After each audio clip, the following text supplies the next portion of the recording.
এক আত্মীয়ের বিয়েতে সেদিন উপস্থিত ছিলাম।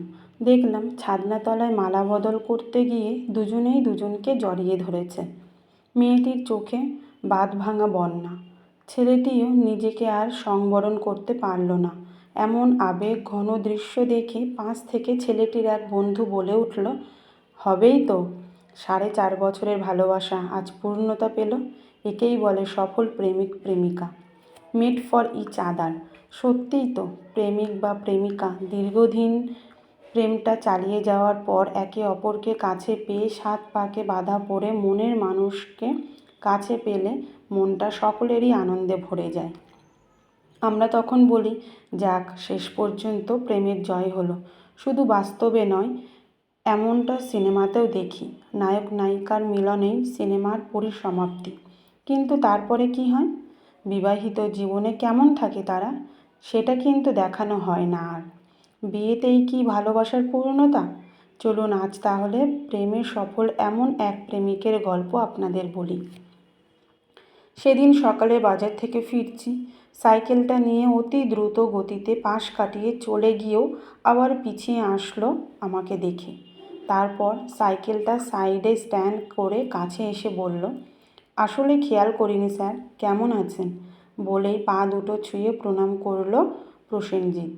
বললাম, ভালো আছি, তা তোর খবর কি? ওই চলছে স্যার কোনো রকম।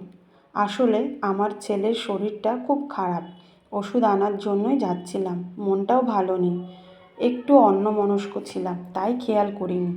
ছেলের শরীর খারাপের কথা শুনে বললাম, কথা বলে আর সময় নষ্ট করব না, তুই বাবা আগে ওষুধ কিনে নিয়ে বাড়ি যা। না স্যার, অসুবিধা নেই। আচ্ছা স্যার, একটা কথা বলবো, কিছু মনে করবেন না তো? মনে কেন করব, বল না কি বলবি। স্যার, আপনার কাছে 500 টাকা হবে? মানে ধার দিতে পারবেন? আমি সপ্তাহখানেক পর দিয়ে দেব। পকেট থেকে 500 টাকা বের করে হাতে দিয়ে বললাম, 500তে হয়ে যাবে তো? না হলে আরও কিছু রাখ, আমার কাছে আছে, অসুবিধা নেই। তাহলে দিচ্ছি আমি। না স্যার, এতেই হয়ে যাবে, বড় উপকার করলেন। আমি 1 সপ্তাহ পর আপনার বাড়িতে গিয়ে দিয়ে আসব। কথাগুলো বলেই প্রসেনজিৎ সাইকেলটা নিয়ে বেরিয়ে গেল। তারপর থেকে প্রায় 1 সপ্তাহ কেটে গেছে। একদিন সকালবেলায় আমার বাড়ির ব্যালকনিতে বসে খবরের কাগজ পড়ছি। হঠাৎ দেখি বাইরে থেকে কে একজন ডাকছে। তাকিয়ে দেখি প্রসেনজিৎ। আমাকে দেখে বলল, স্যার, একটু বাইরে আসবেন? বললাম, ভিতরে আয় বাবা, বাইরে দাঁড়িয়ে কেন? না স্যার, আপনি আসুন না একবার। স্যারের বাড়িতে ঢুকতে তোর কি অসুবিধা আছে? না না স্যার। তাহলে ভিতরে আয়, সেরকম কোনো কাজ নেই তো এখন। না স্যার। প্রসেনজিৎ বাড়ির ভিতরে আসলে চেয়ারটা টেনে নিয়ে বসতে বলি, তারপর জিজ্ঞেস করি, আগে বল তো বাবা, তোর ছেলের শরীর কেমন আছে? এখন একটু ভালো আছে। সেদিনের উপকার আমি কখনো ভুলতে পারবো না স্যার। সেদিন আপনি অনেক বড় উপকার করেছেন। তবে স্যার, আমি ভীষণ লজ্জিত। আমি আপনাকে কথা দিয়েছিলাম টাকাটা 1 সপ্তাহের মধ্যে দিয়ে আসবো, কিন্তু স্যার টাকাটা কোনোভাবেই জোগাড় করতে পারিনি। আপনি যদি আর কয়েকটা দিন আমাকে টাইম দেন, খুব প্রবলেমে পড়ে গেছি স্যার। কী যে বলিস তুই না, আমি কি তোকে টাকাটা চেয়েছি আর ভাবলি কি করে যে আমি তোর থেকে টাকাটা আবার ফেরত নেব? না স্যার, দিয়ে দিতাম। যে চাকরিটা করছিলাম ওটা আর নেই, প্রাইভেট কোম্পানির জব, 1,000-7 টাকা পেতাম, ওতে আর কি হয়। টিউশন পড়ানো শুরু করেছি, খুব একটা বেশি পাই না। চাকরি বাকরির অবস্থা তো আপনি সবটাই জানেন। অনেক চেষ্টা তো করছি, দেখি যদি ভালো কিছু একটা পেতে পারি।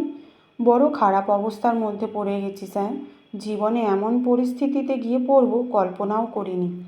প্রসেনজিতের কথাগুলো তখন শুনছি আর ভাবছি, এই সেই প্রসেনজিৎ, যে প্রসেনজিৎ আমাদের স্কুলের সব থেকে ভালো ছাত্র ছিল। প্রসেনজিৎকে ছোট থেকেই দেখেছি খুব মেধাবী ছাত্র।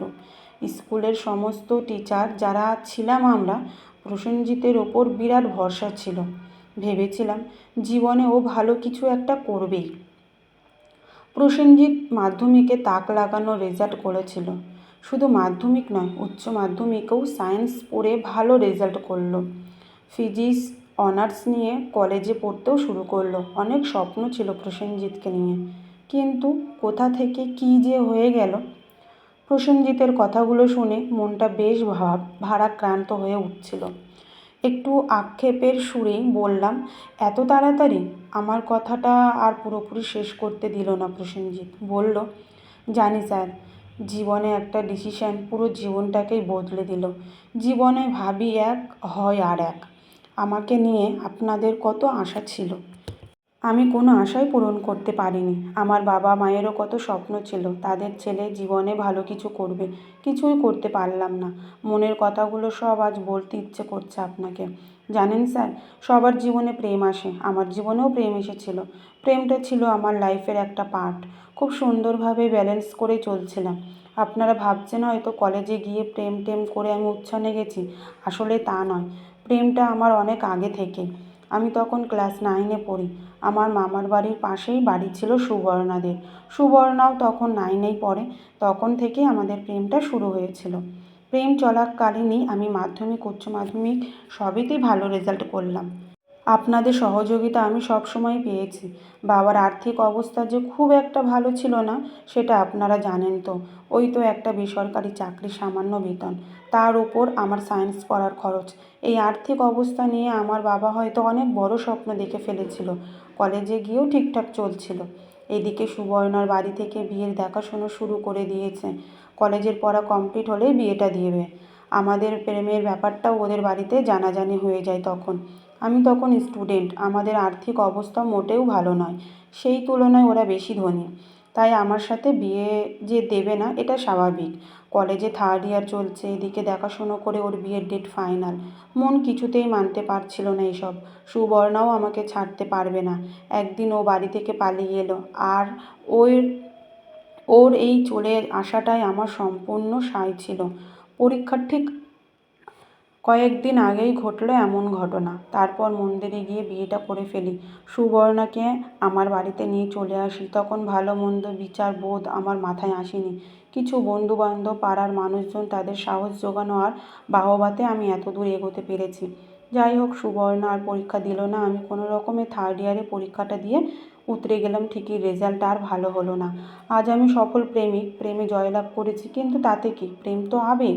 আবেগ দিয়ে আজ জীবন চলে না। সুবর্ণার সাথে এখন দিনরাত অশান্তি।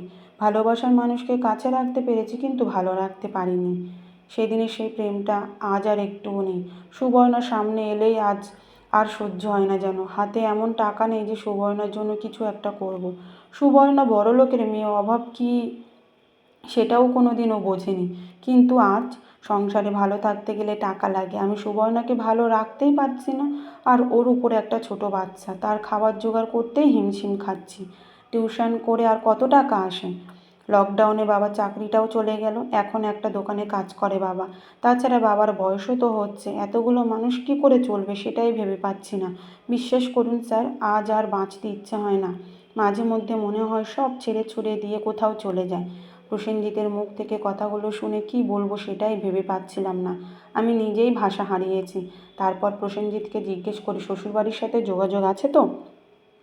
প্রসেনজিৎ তখন হাসছে। বুঝলাম এই হাসির মধ্যেও লুকিয়ে আছে এক গভীর বেদনা। আমার এমন কথা শুনে প্রসেনজিৎ বলল, না স্যার, আজ 5 বছর হয়ে গেল কোনো সম্পর্কই নেই। বিয়ের 1 মাস পর সুবর্ণা গিয়েছিল একবার। বাড়িতে ঢুকতে তো দেয়নি, উল্টে তাড়িয়ে দিয়েছে। কারণ ও বাড়ি থেকে চলে আসায় বাবার মান সম্মান নষ্ট হয়েছে। ও যখন বাড়িতে গেল, ওকে দেখেই ওর বাবা বলে দিয়েছে, আর কোনো দিন যেন ত্রিসীমানায় না দেখি তোকে। তোর জন্য আমার মান সম্মান সব চলে গিয়েছে। আমি ধরে নিয়েছি আমার মেয়ে মরে গেছে। তারপর থেকে আজ এতদিন হয়ে গেল কোনো যোগাযোগ নেই।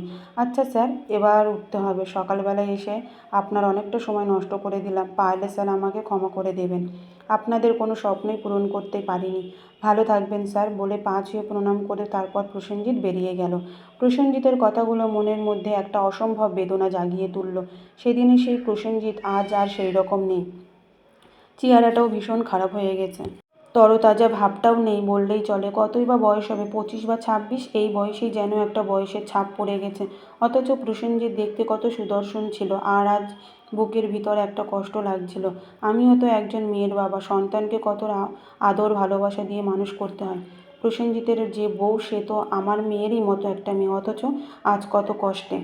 আমরা বাবা মারা সন্তান মানুষ করি কি এই দিনটা দেখার জন্য? আবেগের বশে একটা সিদ্ধান্তই পুরো জীবনের সিদ্ধান্তটাকে বদলে দেয়। আর তখন কারোর কিছু করার থাকে নয়, আবেগ নয়, বোধহয় বিবেক দিয়েও ভাবতে হয়। সফল প্রেমিক হওয়াটাই বড় কথা নয়, কিন্তু ভালোবাসার মানুষকে সারা জীবন ভালো রাখার নামই ভালোবাসা, সেই সঙ্গে নিজেকেও। আর সেটা না রাখতে পারলে সফল প্রেমিক হয়েই বা কী লাভ? তাতে প্রেমটাও বাঁচে না, অভাবের আঁচে পুড়ে ছারখার হয়ে যায় একটা সফল প্রেম কাহিনী।